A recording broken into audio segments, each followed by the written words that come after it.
Assalamualaikum warahmatullahi wabarakatuh. Pembelajaran IPS kita hari ini mengenai letak Indonesia berdasarkan astronomis, geografis, dan geologis. Nah, sebelum itu, minggu lalu kan kita sudah mempelajari mengenai unsur-unsur peta. Kemudian peta itu dikatakan sempurna apabila memiliki ke-9 unsur peta. Nah, kemudian apa manfaat peta dan apa peta itu sendiri. Nah, ketika kita membaca peta, maka kita haruslah mengetahui, mengambil informasi mengenai Indonesia. Nah, kalau begitu, dengan membaca peta juga kita bisa mengetahui letak astronomis, geografis, dan geologis Indonesia. Nah, oke, kita langsung saja membahas yang pertama. Nah, di sini ada peta. Nah, peta ini coba kalian lihat dengan secara teliti. Peta apakah ini? Oke, udah jelas. Ini adalah peta Indonesia. Kemudian dia ingin menginformasikan mengenai apa? Gak ada judulnya kok, gitu kan? Gak ada legendanya kok, gitu kan? Nah, bisa kalian lihat di sini, peta ini adalah peta yang kurang sempurna karena belum ada judulnya, gitu kan? Nah, kita bisa lihat di sini bahwasannya peta ini hanya menggambarkan garis-garis, kemudian hanya menggambarkan deretan angka-angka. Nah, apa yang dimaksud dengan peta ini? Mari kita pelajari selanjutnya. Nah, oke, di sini ada pertanyaan nih.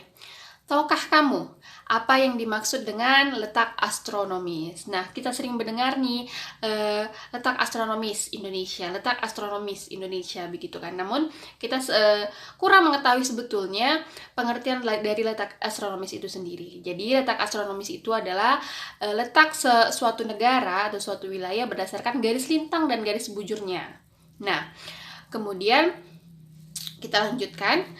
Lalu ada pertanyaan lagi, lalu apakah garis lintang dan garis bujur itu? Katanya di situ kan. Nah, kita bisa lihat di situ bahwa garis lintang adalah garis-garis khayal pada peta atau globe yang melintas atau melintang dari barat ke timur. Jadi garis lintang itu horizontal bentuknya.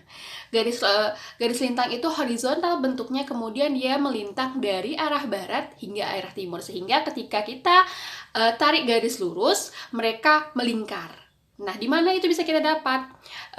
Di peta ataupun di atlas ataupun globe. Nah, mengapa dikatakan garis-garis khayal? Karena memang kalau pada kenyataannya di permukaan bumi, kita tidak bisa melihat garis tersebut. Kita hanya bisa melihat garis tersebut, yaitu adalah di globe ataupun di atlas atau juga di peta, gitu ya. Makanya dikatakan garis-garis khayal. Kemudian tadi sudah jelas nih, bahwasanya garis lintang tadi garis yang melintang dari barat hingga ke timur. Kemudian kita ke garis bujur.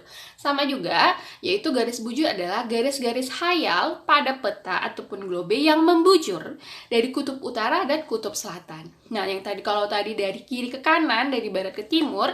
Nah, kalau sekarang garis bujur ini garis yang membujur dari utara ke selatan, kemudian dari atas ke bawah.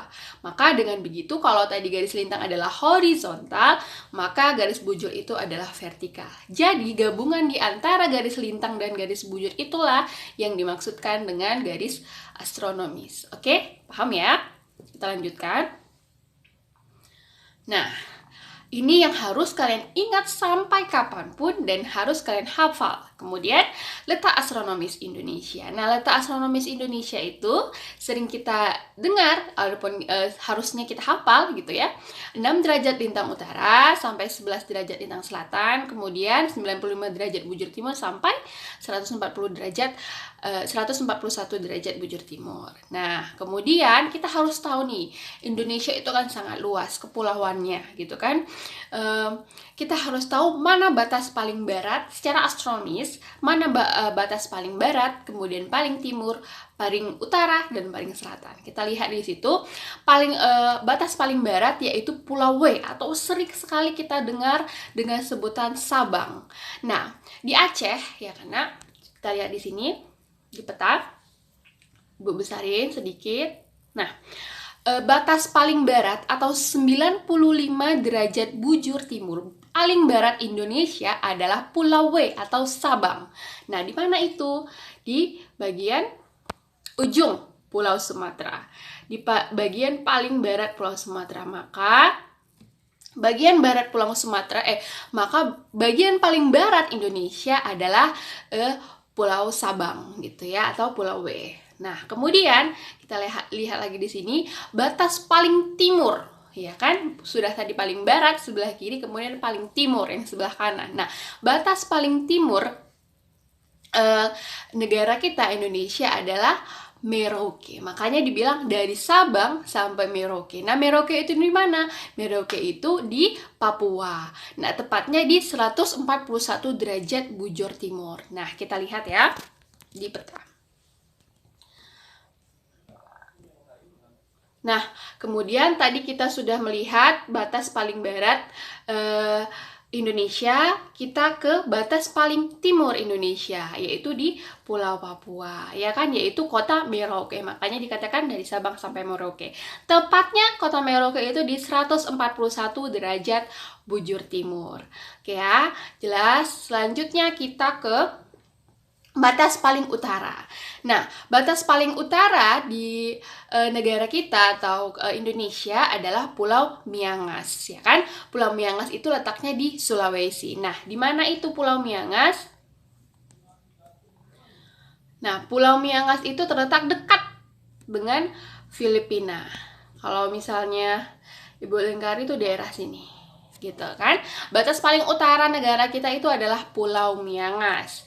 Nah, kemudian tepatnya dia di 6 derajat lintang utara. Kemudian batas paling selatan, batas paling bawah negara Indonesia adalah Pulau Rote.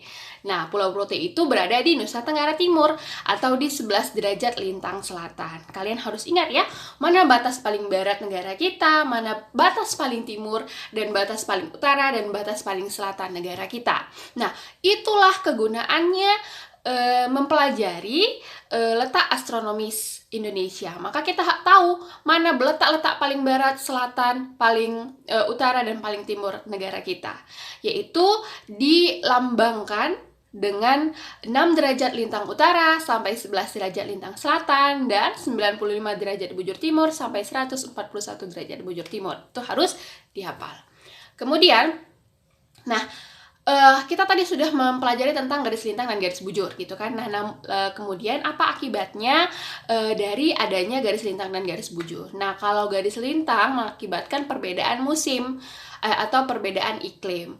Nah, iklim itu sendiri kita tahu adalah tropis, subtropis, sedang, dan dingin. Kemudian, kalau garis bujur itu mengakibatkan adanya perbedaan waktu di setiap wilayah.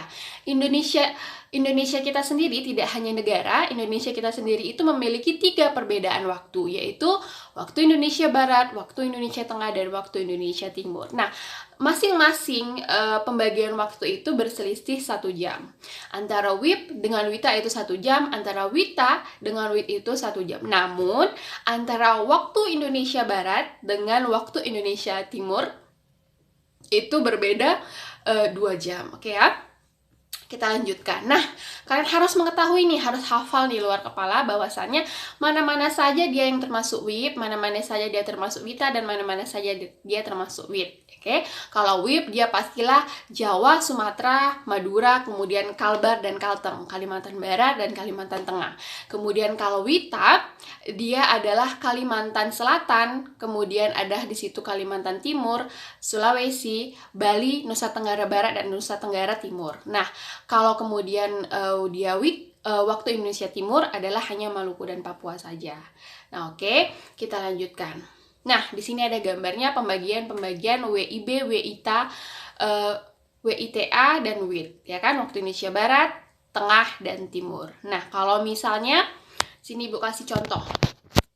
Maka selisih antara WIB, WITA, dan WIT adalah sama-sama 1 jam. Contohnya, jika sekarang di Medan itu jam 8 pagi, maka di Nusa Tenggara Barat itu adalah jam 9 pagi. Kemudian di Papua adalah jam 10 pagi. Maka selisihnya itu 1 jam.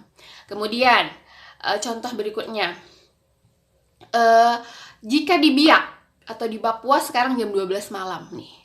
Terus, kan kalau tadi kita semakin ke timur itu semakin nambah waktunya. Sementara kalau kita dari timur, semakin ke barat itu semakin berkurang waktunya. Contoh, misalnya katanya di sini di Biak. Biak itu Papua, ya kan?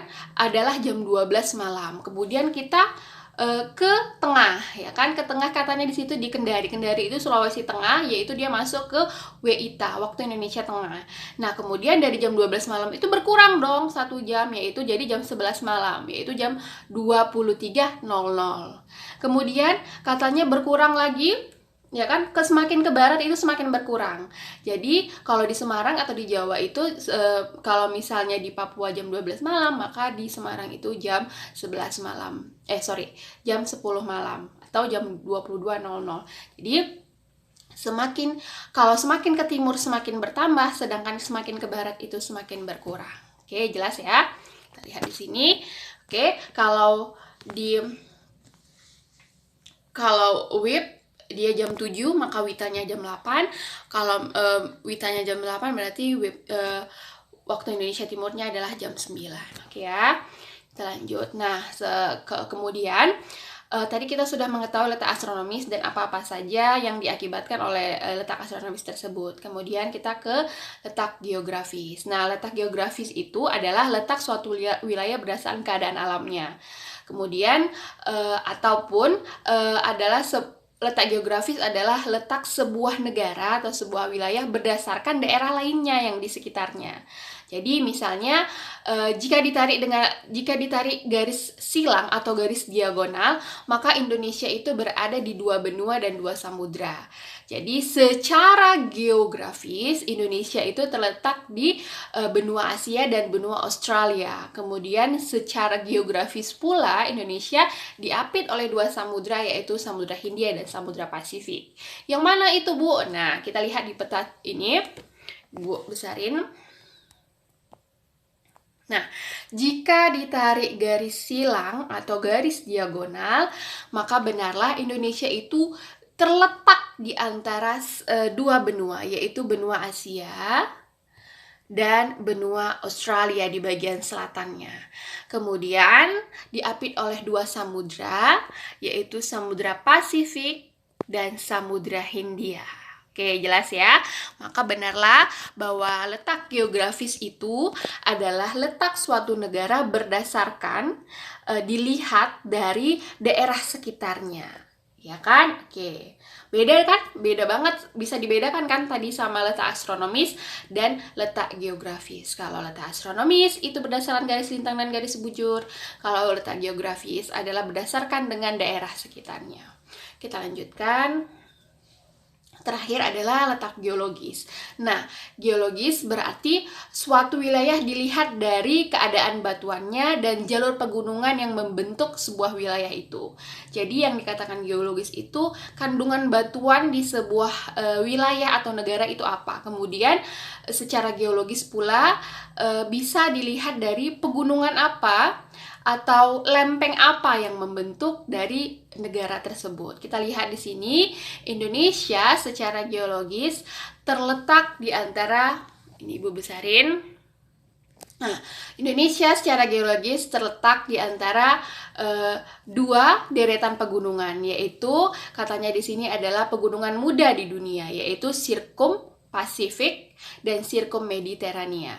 Sirkum Pasifiknya di sebelah timur, sementara Sirkum Mediteranianya di sebelah barat. Kemudian Indonesia itu terbentuk atas 3 lempeng, yaitu lempeng Eurasia, kemudian Indo-Australia, dan lempeng Pasifik. Nah, ketiga lempeng itu saling bertemu dan membentuk pada suatu titik, yaitu membentuk negara kita Indonesia. Maka disebutlah negara Indonesia kita itu adalah Ring of Fire. Artinya apa? Cincin api. Artinya apa lagi gitu kan? Nah, bahwa Indonesia karena terbentuk atas pertemuan 3 lempeng menjadikan Indonesia banyak terdiri dari gunung api aktif. Nah, kemudian kita bisa lihat di sini bahwa mana yang disebut lempeng Eurasia adalah ini, ya kan?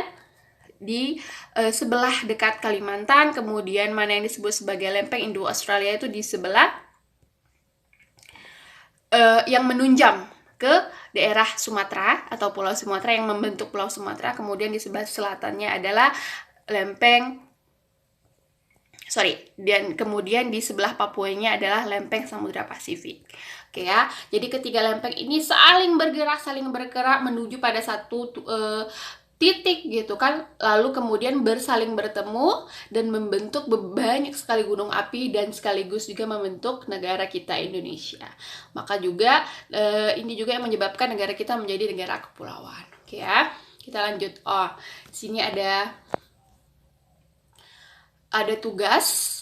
Nah, catatlah kembali materi di atas atau materi yang sudah Ibu jelaskan tadi. Kemudian juga peta tidak perlu digambar. Nah, kemudian di sini ada soal wilayah Indonesia itu kan tadi terbagi menjadi 3, yaitu waktu Indonesia Barat, WITA dan WIT. Nah, kemudian di sini ada tabel kosong, ada 1 sampai 5. Nah, cara mengerjakannya, misal waktu di Semarang. Semarang itu WIP, WITA, atau WIT gitu kan. Kemudian Kendari itu WIP, WITA, atau WIT gitu kan. Kemudian sama juga dengan Biak. Biak itu di mana? Biak itu apakah termasuk waktu Indonesia Barat, Tengah, atau Timur gitu kan. Setelah kalian bisa mengidentifikasi daerah tersebut, Semarang, Kendari, dan Biak itu di daerah mana, maka kalian tinggal gampang saja menentukan jamnya. Misalnya, kalau misalnya di Semarang itu nomor 1 ya, jam 12 siang, maka di Kendari itu jam berapa? Maka kalian harus menentukan atau mencari Kendari itu di mana. Apakah dia masuk waktu Indonesia Barat juga, atau dia masuk ke tengah ataupun timur. Kalau kalian sudah menemukan jawaban itu, pasti kalian langsung bisa dengan mudah mengerjakan. Maka kalau di Semarang itu jam 12, maka di Kendari jam berapa, dan di Biak jam berapa. Sama juga sama nomor 2. Kalau di Biak itu jam 12 malam, maka di Kendari jam berapa, maka di Semarang juga jam berapa gitu ya. Maka tentu hal pertama yang harus kalian tentukan adalah tentukan dulu daerah mana saja. Semarang itu bagian wilayah Indonesia bagian apa, Kendari wilayah Indonesia bagian apa, kemudian Biak juga seperti itu ya. Oke, gampang sekali. Nah, kemudian cara pengumpulan tugasnya juga masih sama. Kalian cara mengumpulkan tugasnya dengan memfoto hasil tugasnya dan hasil catatannya, tapi jangan lupa bahwa di daerah paling atas, di bagian paling atas harus mencantumkan nama, tanggal, dan kelasnya, ya kan? Oke, agar tidak tertukar dengan teman yang lain gitu ya, jangan lupa. Oke, kemudian tugas dikumpul sampai dengan jam 5. Oke ya, sekian pertemuan kita kali ini. Ibu